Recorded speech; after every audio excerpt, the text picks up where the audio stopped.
Urticaria या hives क्या होती हैं? ये एक तरीके की एलर्जी होती है। मेरे पास बहुत से मरीज़ आ रहे हैं जिनके बच्चों को पहली बार रैशेज़ होने हैं।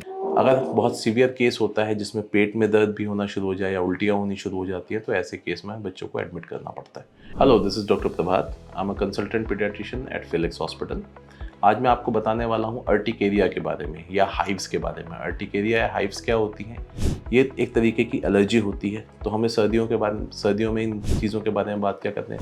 मेरे पास बहुत से मरीज़ आ रहे हैं जिनके बच्चों को पहली बार रैशेज़ होने हैं। रैशेज़ ये थोड़े से उभरे हुए रैशेज़ होते हैं। आप हाथ फिराएंगे तो उन रैशेज़ के आपको पता चलेगा कि हाँ, वो रैशेज़ आ गए हैं।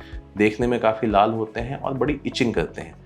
ये रैशेज़ एनिमल प्रोडक्ट जैसे कि वूल हो गया या आपके रखे हुए कपड़े थे, उन कपड़ों को धूप वगैरह नहीं लगाई गई है, सीधे बच्चों को पहना दिया गया है बिना धुले हुए, कुछ प्रिजर्वेटिव के साथ हमने रखा था, तो ऐसे केसेस में अर्टिकेरिया आ जाते हैं। ये हाइव्स बहुत इची होती हैं, बहुत परेशान करती हैं। बच्चा रात भर सोता नहीं है, जनरली छोटा बच्चा।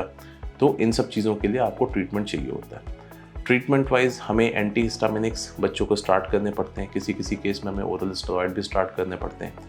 अगर बहुत सीवियर केस होता है जिसमें पेट में दर्द भी होना शुरू हो जाए या उल्टियाँ होनी शुरू हो जाती है, तो ऐसे केस में बच्चों को एडमिट करना पड़ता है। एडमिट करके सिम्टोमेटिक ट्रीटमेंट पे इनको रखा जाता है। यूजुअली किसी प्रकार की एंटीबायोटिक्स की ज़रूरत नहीं पड़ती है।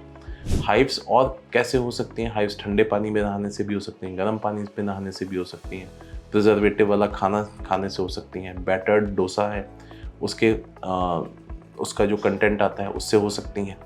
बाकी पोस्ट वायरल भी हाइव्स बहुत कॉमन है, मतलब वायरल होने के बाद ये हाइव्स आना शुरू हो जाती हैं। ये हाइव्स हमेशा की तरह कैरेक्टरिस्टिक चीज़ क्या होती है कि रेडनेस तो आपको दिखेगी, साथ में इचिंग बहुत होगी, इरिटेबिलिटी बहुत रहेगी बच्चे को। तो बच्चे को समय से ट्रीटमेंट दिलवाना ज़रूरी है और जितनी जल्दी हम इसका ट्रीटमेंट स्टार्ट करते हैं उतनी जल्दी रिस्पॉन्स आता है। ये हाइव्स डे 1 पे आती हैं, फिर डे 2 पे थोड़ी कम हो जाती हैं विद मेडिकेशन, फिर डे 3 पे कम हो जाती हैं और इस तरीके से 5 से 6 दिन में चली जाती हैं। कई बार ये क्रोनिक फेज़ में चली जाती हैं कि जैसे ही दवाई बंद करते हैं वैसे ही हाइव्स आना शुरू हो जाती हैं। ऐसे केसेस में जनरली फैमिली हिस्ट्री कुछ ना कुछ रहती है एलर्जी की, चाहे फैमिली में ब्रोंकाइटिस रहे, साइनसाइटिस रहे, ड्रग एलर्जी रहे, या उनको भी हाइव्स की हिस्ट्री रह सकती है। ऐसी चीज़ों को ठीक होने में कई बार 3 से 6 महीने में लग जाते हैं और कुछ दवाइयाँ हमें लंबी चलानी पड़ती हैं, जैसे एंटी हिस्टामिनिक्स या लो डोज स्टेरॉइड हमको चलाना पड़ता है। इन सारी चीज़ों को चलाते हुए बीच बीच में मुलाकात करनी ज़रूरी होती है, क्योंकि दवाइयों के साइड इफ़ेक्ट्स आने का चांस रहता है, जिसके हिसाब से दवाइयों की टाइट्रेशन हमें करनी पड़ती है। तो कभी भी ऐसा अगर होता है और फैमिली हिस्ट्री रहती है तो उसे खुद ठीक करने की कोशिश ना करें।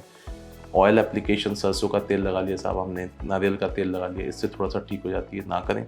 और अपने पास में जो क्लिनिक है या डॉक्टर्स है जो पीडियाट्रिशियन है उनको जाके दिखाएं और एक्सपर्ट ओपिनियन लें। Thank you very much. Health से जुड़ी ऐसी कई और जानकारी के लिए फेलिक्स हॉस्पिटल के यूट्यूब चैनल को सब्सक्राइब करें और अपने सवाल कमेंट बॉक्स के जरिए हम तक पहुंचाएं। और डॉक्टर की अपॉइंटमेंट के लिए दिए गए नंबर 9810455953 पर संपर्क करें।